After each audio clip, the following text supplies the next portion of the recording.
Juhudi za Rais Uhuru Kenyatta za kustawisha viwanda nchini zimechangia pakubwa katika kuunda nafasi zaidi za kazi na kukuza uchumi wa taifa hili.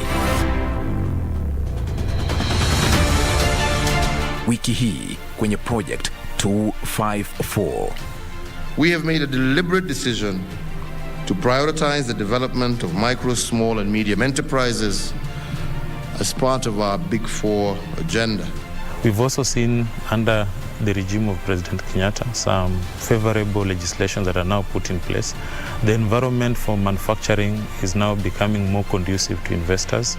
Kuna mashini zingine ziko pale zimekuja, mashini ambayo ni modern na sio kama zile za zamani tulikuwa tunatumia. Yenyewe kusema ukweli tukasi Uhuru tumeona akiwa ametufanyia kazi poa.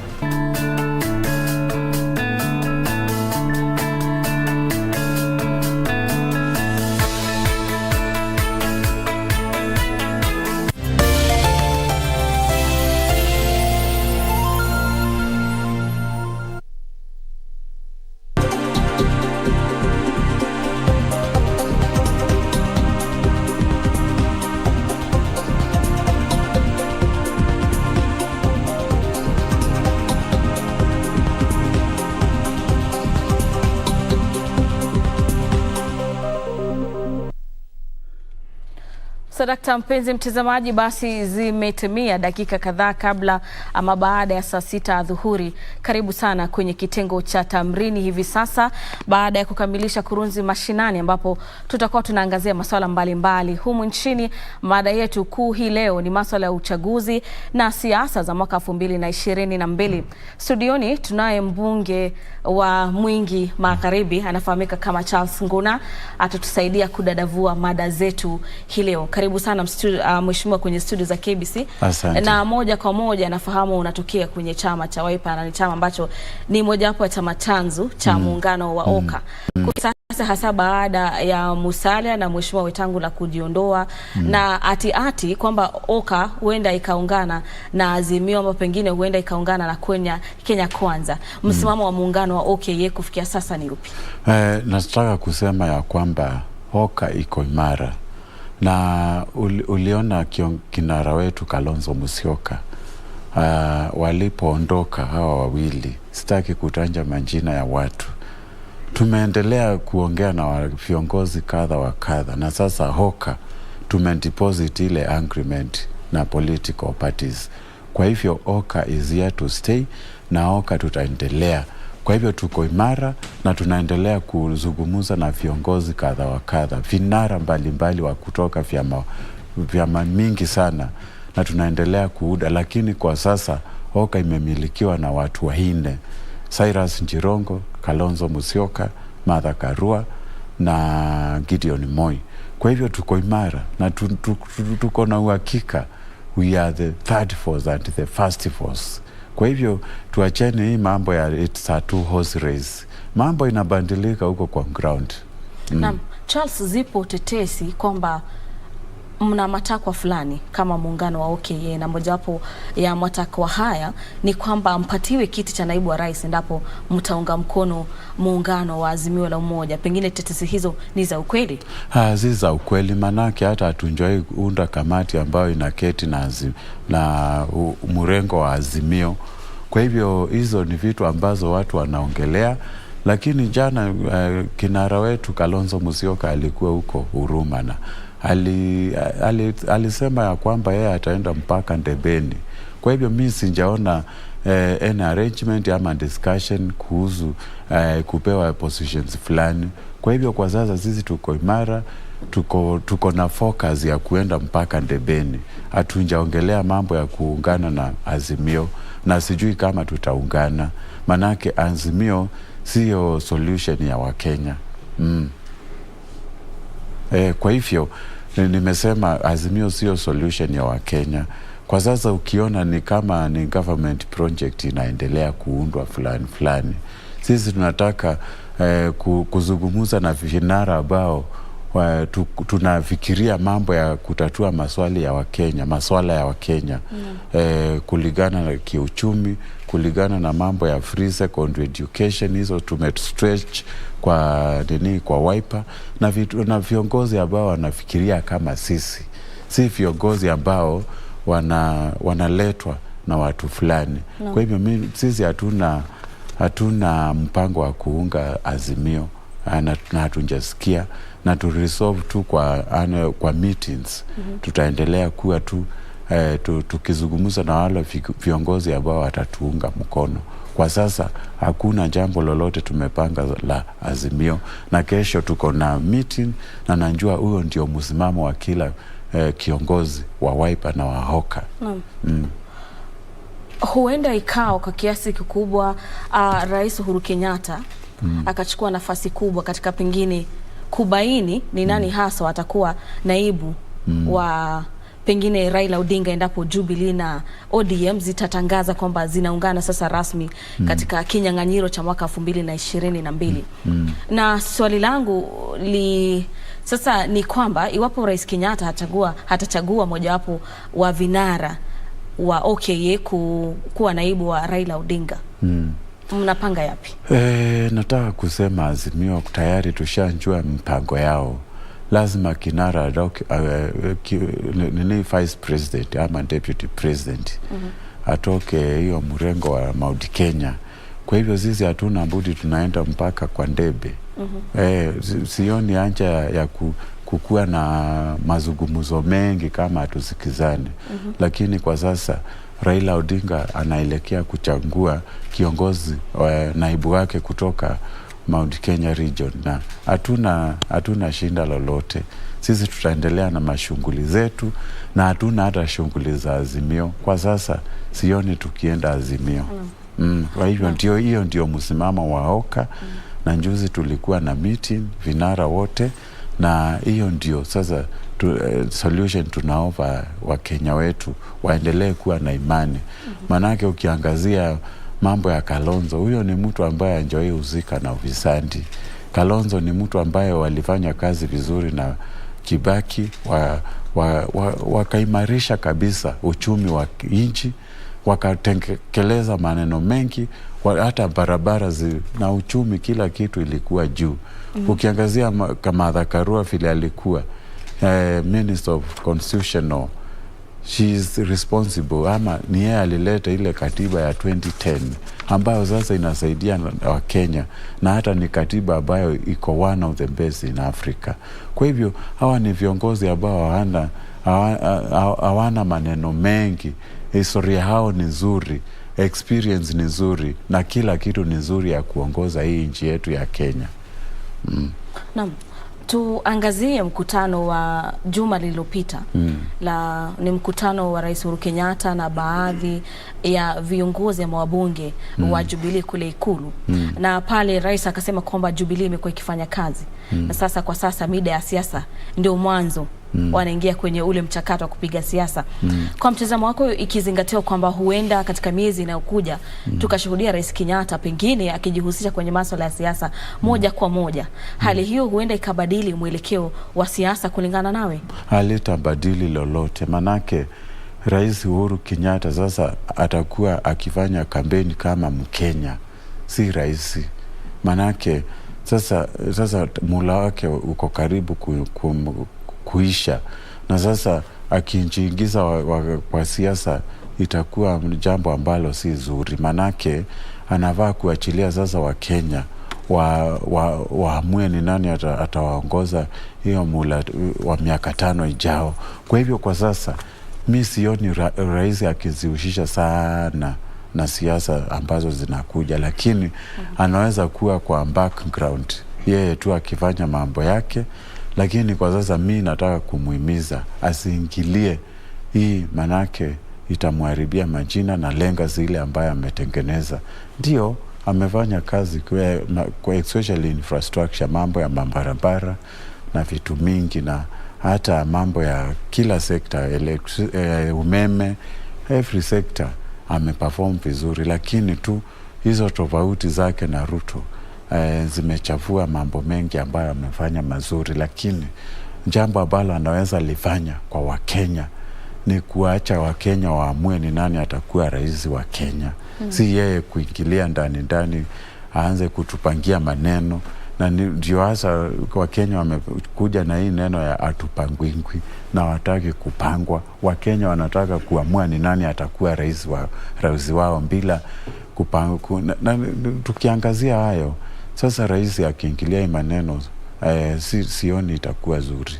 Wacha apumzike na lengazi yake ya kujenga mabarabara zuri na kazi zuri, Wakenya watamkumbuka.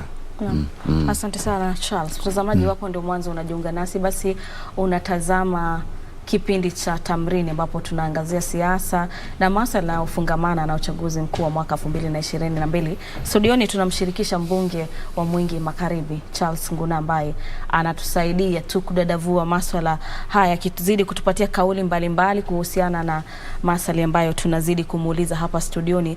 Mheshimiwa, sasa tugeukie masuala ya usajili wa piga kura wa tume ya IBC ambao umekamilika hapo jana. Katika awamu ya kwanza na ya pili tumeona kwamba tume ya IBC imezidi tu kunakili idadi ndogo ya wapiga kura. Tumeona wanasiasa mkijitokeza na kufanya kampeni za kushinikiza vijana, kina mama na wazee pale kwenye mitaa kujitokeza na kujisajili. Ni kwa nini pengine hakuna ile ange ya watu kujisajili kwa wapiga kura? Nataka kuangazia maneno mawili hapa. Kuna vijana ambao hawana vitambulisho na ni wengi sana. Ukiangazia wame apply for vitambulisho lakini hawapewi. Hilo ni jambo ambalo limechangia sana kutosajili watu wengi.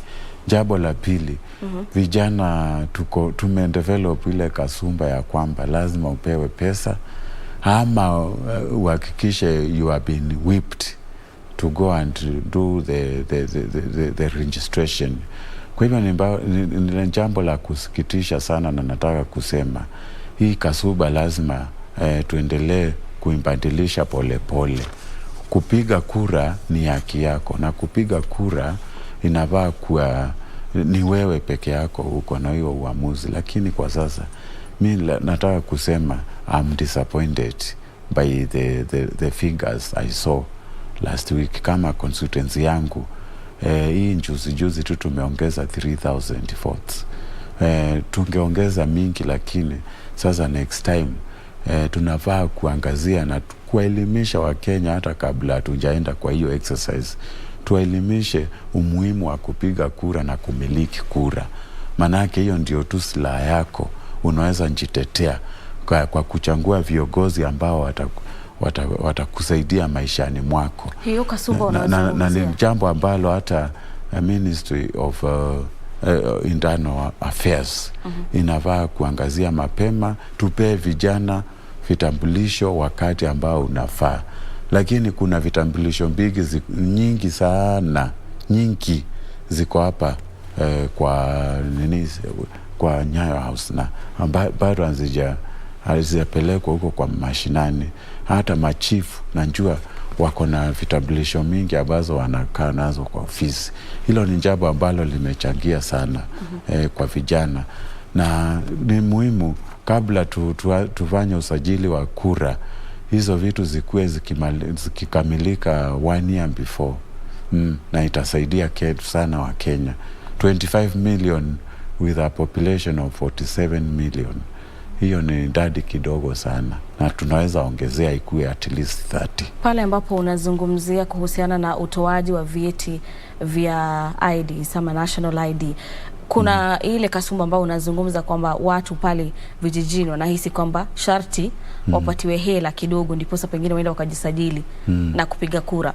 Wewe ukiwa kama kiongozi na viongozi wenzako, pengine kasumba kama hii itatuliwe vipi, ama mnafanya nini kuhakikisha kwamba taswira kama hiyo imebadilishwa? Ilianza kitambo sana hiyo kasuba, lakini tukiendelea kuelimisha watu wetu umuhimu wa kupiga kura na umuhimu wa kumiliki kura ikue kwa mfuko yao, ndio sasa itatusaidia. Lakini kwa sasa hii kasuba iko, ndio tunavaa kuangazia sana.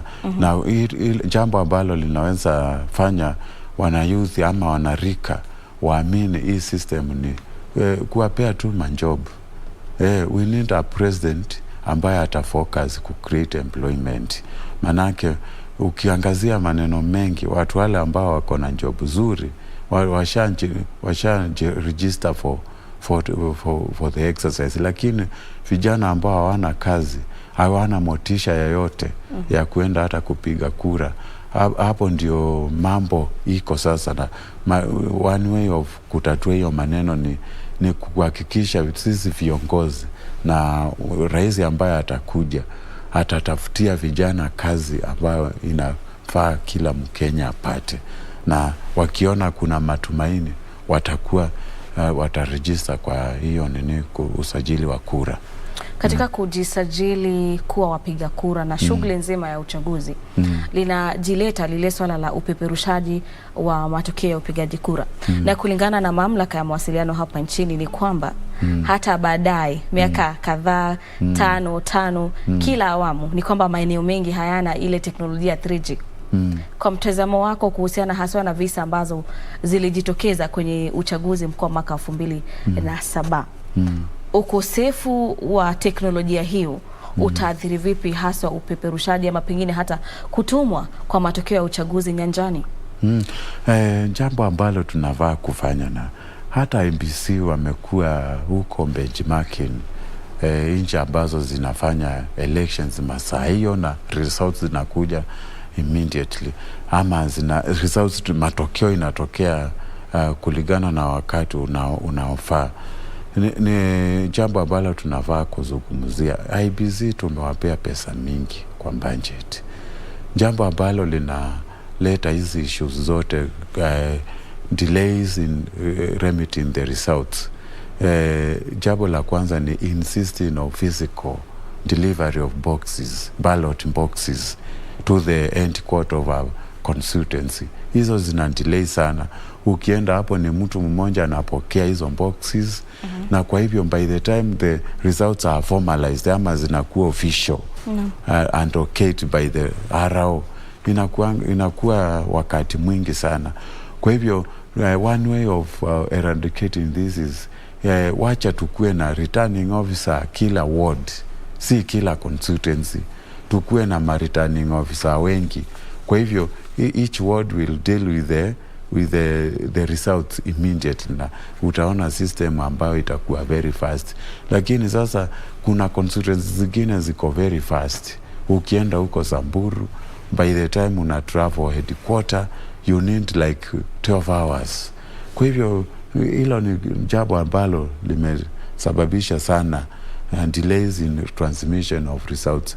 Na ukiangazia sana country zile ambazo zinafanya elections nyingi kama Europa, Ulaya yote, wote wanafanya 2 elections na in less than 2 hours kuna kuanga results. Lakini sasa sisi tutangojea mpaka hata siku 3, siku 4, siku 5 kabla hatujamjua ni nani mshindi.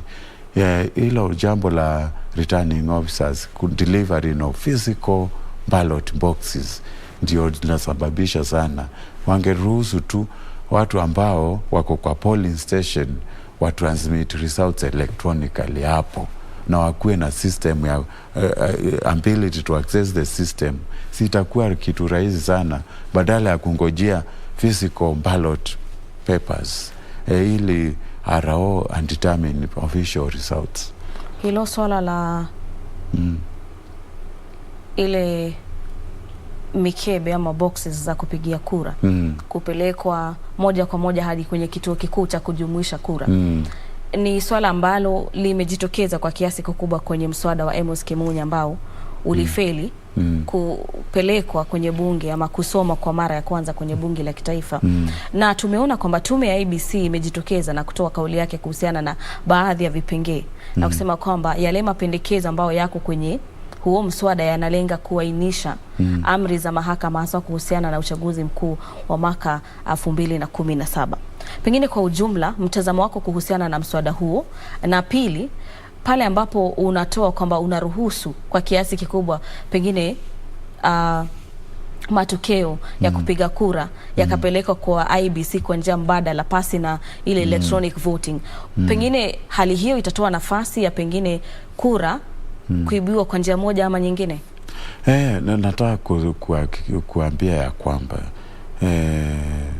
the last time we used that method ilikuwa 2007, na uliona vile hii nchi ilikuwa na vita mingi kila mahali, visa za ufisanti, hata watu returning officers wanaonkwa, wana manipulate results. Kwa hivyo ni jambo ambalo mimi sitaliunga mkono kwa mbunge. Wacha tuendelee kutransmit elections results electronically, na hiyo itasaidia kila Mkenya. Kwa hivyo ni jambo ambalo Amos Kimunya anafaa kuelezea wa Kenya kwa nini wewe una prefer physical delivery of ballot boxes and counting badala ya kukua electronically done. Kwa hivyo mimi sitaliunga mkono likikuja bunge. Tunafaa kuzungumzia mambo ambayo tutafanya ili tuimarishe hii mfumo mpya kutransmit elections results. Kwa hivyo ni jambo ambalo hata hatufai kufikiria. Kwa hivyo despite that ilitatupiliwa mbali sana kwa bunge. Manake sasa kila mtu akisema ni physical counting kwa kitu ambayo itafanya hiyo shughuli, tutakuwa na shinda mingi. Lakini sasa tukitumia kompyuta zetu haraka kila polling station transmit results, we will get them even before midnight, na itakuwa jambo ambalo litasaidia Wakenya, na hata Wakenya watafikiria vita. Lakini sasa tukiendelea physical, sasa Wakenya watapoteza imani na hiyo system, na utaona vita. Lakini naomba Wakenya wasipige vita juu ya siasa. Naam, Mheshimiwa, lakini mrengo wa wabunge wanaoshabikia muungano wa Azimio wanasema kwamba wanajipanga na kwamba mswada huu utaletwa tena kwenye bunge la kitaifa, na ikizingatiwa kwamba kwa sasa mnapiga kura aidha wanaoshabikia tangatanga na wanaoshabikia muungano wa Azimio, pengine huenda tukashuhudia kwamba kisa ambacho pengine huenda mswada huo utapita kwenye bunge ifikiapo mwezi Machi. Azimio, wabunge ambao wako mrengo wa Azimio bila Wiper hawezi penya. Wiper ikikataa itaenda the other way round. Wiper ikukumbali msaada utaenda through. Lakini kwa sasa bado hatujaelezewa vizuri hiyo mswada kwa nini inakuja wakati huu ambao sasa tuko ukigoni wa tamu. Kwa nini haikukuja mapema like 2 years 3 years ago? Kwa hivyo ni mswada ambao unaleta tashwishi sana kwa Wakenya, na kwa sasa bado hatujazungumzia. Na kama position ya Wiper, mimi nitasema tukatae huo mswada, tuendelee kutransmit results zetu electronically, na itasaidia Wakenya wengi sana. Kwa nini pengine ukaukataa? Pengine unaona kwamba pengine ni njama ya kufaa muungano wa aina moja ama vipi? Physical, kwa nini ambayo nafikiria si njia nzuri ya kutransmit elections. Number one, watu wengine wanaweza hata poteza hizo makaratasi. Wakipoteza hizo makaratasi on the way, wataenda waandike zingine tu ama wafonje signatures, na hizo forms by the way zitakuwa na shinda mingi. Lakini sasa tukiweka hizo results kwa polling station haraka electronically, tutakuwa na njia faster ya kujua matokeo wakati ambao unafaa. Lakini sasa kila mtu akitransmit physically kwa headquarters of the constituency, tutakuwa na maneno mengi. Ni one returning officer ndiye atahudumia kila mtu, na one constituency has got over 300 polling station. Kwa hivyo haitasaidia Wakenya. Mimi nilikuwa naona we stick with the system we have used in 2013 na 2017. Naam. Charles, sasa tuzungumzie kuhusiana na utekelezaji wa kipengele nambari 6 kwenye katiba kuhusiana na uongozi na maadili. Katika chaguzi ambazo zimepita, IBC haijaweza kuhakikisha kwamba yule mtu ambaye wanasema kuna questionable integrity hapiganii viti mbalimbali kwenye nyadhifa za kisiasa. Pengine hali itakuwa tofauti mwaka huu, na ni kwa nini hali hiyo haijaweza kutekelezwa? Na pale ambapo tunazungumzia zile uongozi ambao pengine ni wa kutiliwa doa hapa na pale, tunazungumzia nini katika hiyo questionable integrity? Tuko na watu wengi ambao wako na cases kwa za corruption, ufisadi. Kuna cases mingi ambazo zina question integrity, na bado utaona hao watu watapewa cheti waende wakapigania uchaguzi. Mbona? Mimi nataka kuhimiza IBC, tafadhalini tufuateni sheria zile tuliweka. Kama kuna mtu ameuzika na ufisadi ama ameharibu rasilimali za serikali, asiruhusiwe hata kuenda popote. Tunafaa kuangazia hawa watu, hata zile cases ambazo ziko pending. Kama uko na cases ziko pending kwa court ama EACC, huyo mtu hafai kamwe kupewa cheti ya kuenda kupigania uchaguzi ambao uchaguzi ujao. Kwa hivyo ni jambo nataka kuhimiza makomishona wa IBC waangazie sana na wahakikishe imetekelezwa.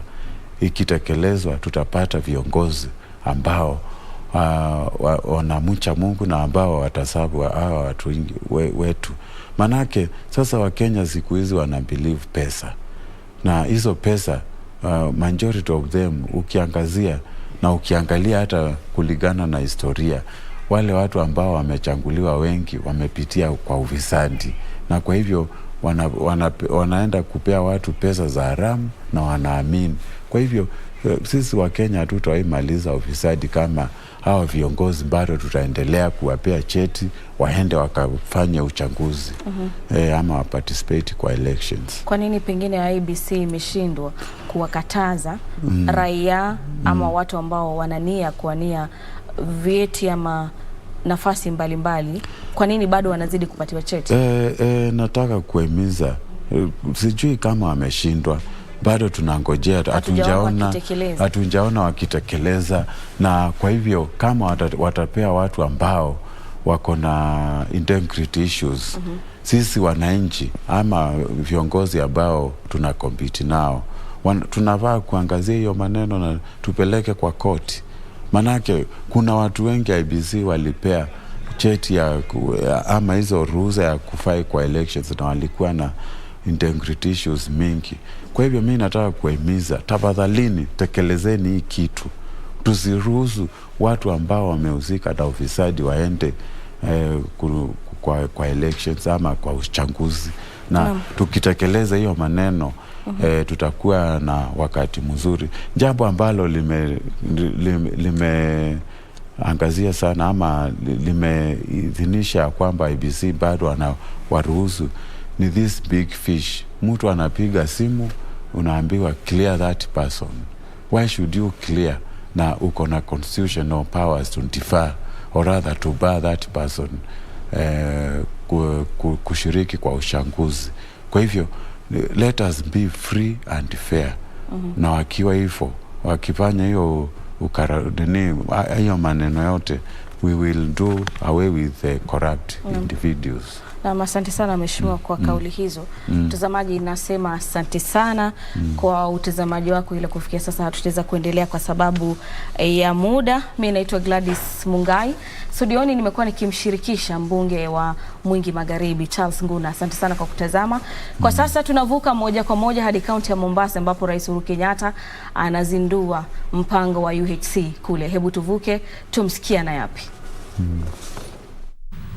Is defining effective mechanisms for cross-sectoral partnerships and collaborations towards re-engineering the health workforce. Sixth is formulating necessary policy and regulatory frameworks to support strengthened training, development, and deployment of health workers in line with changing health needs. The seventh enhancing governance, in cadre recognition, schemes of service, and scope of practice for improved health workforce management and retention. So, ladies and gentlemen, as I conclude, I would like to state that I am persuaded that the consideration by this conference of this seven-point framework would enable us to deliver a trustworthy account of where we are on the overall quality of training for our health professionals. But more importantly, the questions will tease out lessons that will guide our future planning and herald a much-needed harmonization of training for all our healthcare professionals. So, ladies and gentlemen, let me say that we are all keenly looking forward to the outcomes of this conference, which I trust and believe will be useful to us as policymakers to be able to ensure that we are able to deliver, as our friend here has said, the kind of health care to our people that we ourselves would also seek to enjoy. And I do believe that here in Kenya we are making those strides. We may not yet fully be there, but we are definitely moving in the right direction.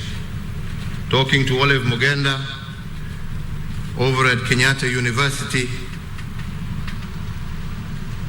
it is great satisfaction to hear that the recently opened molecular institution there at KU has now treated over 200 patients, almost 20 patients every day. Patients who would have been forced to travel to India for the same. It is even more satisfying to note that we are also receiving patients from across the region who are coming for that same service. Tomorrow we will be with Governor Joho, opening a similar institution here in Mombasa.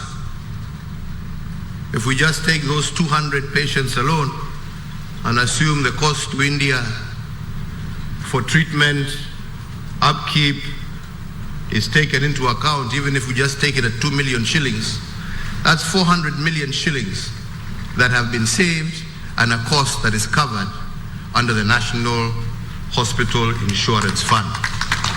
That is saving direct to the pocket of ordinary men and women in this country.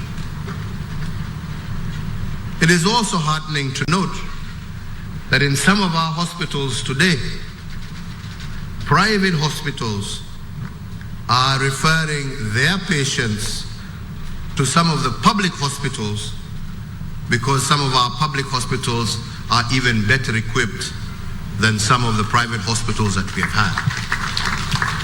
And what does all this investment mean? It means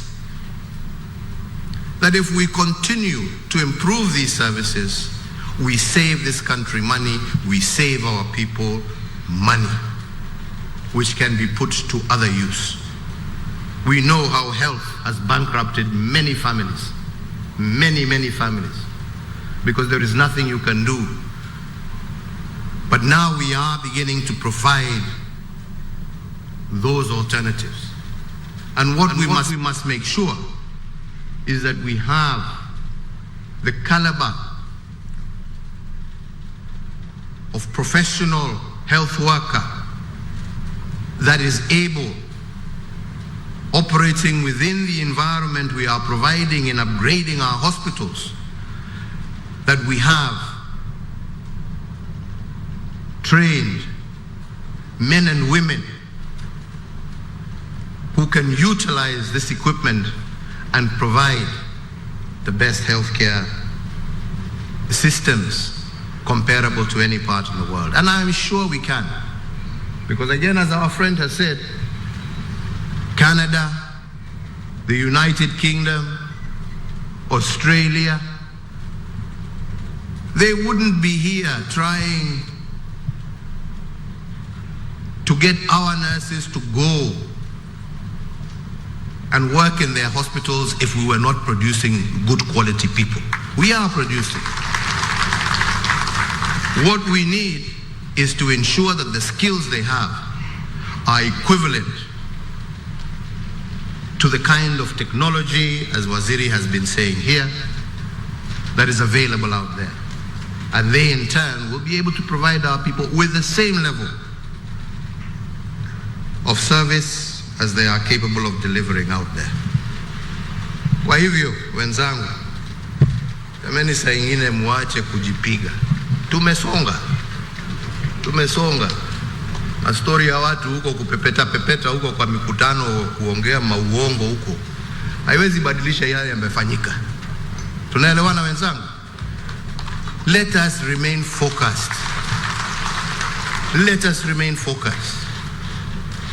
If there are things that are not right, that's why you're here. To help us, tell us, here we can do better, here we can do better, here we can do better. Lakini mambo ya kuongea maneno matuputupu huko, hakuna kitu unafanya. Unaenda huko, kazi haifanywi juu ya gari, inafanywa kwa maofisi, kwa mahospitali.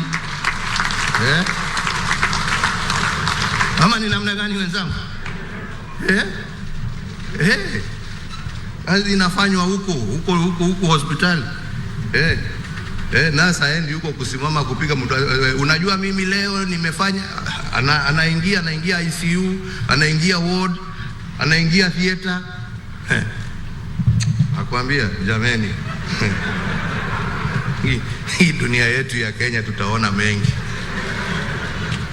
Lakini ni sawa tu. Kwa hayo machache na mengi, it is now my distinct honor and pleasure to declare this conference officially open, and I look forward very keenly to receiving the report of the outcome of your deliberations. Thank you and God bless you all. Asanteni sana. Thank you. Tumpigie mheshimiwa makofi. Asante sana.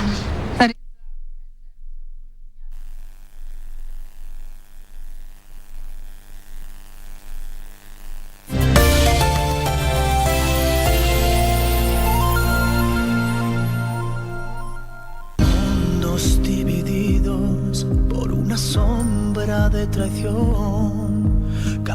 Don't you think his obsession with Maria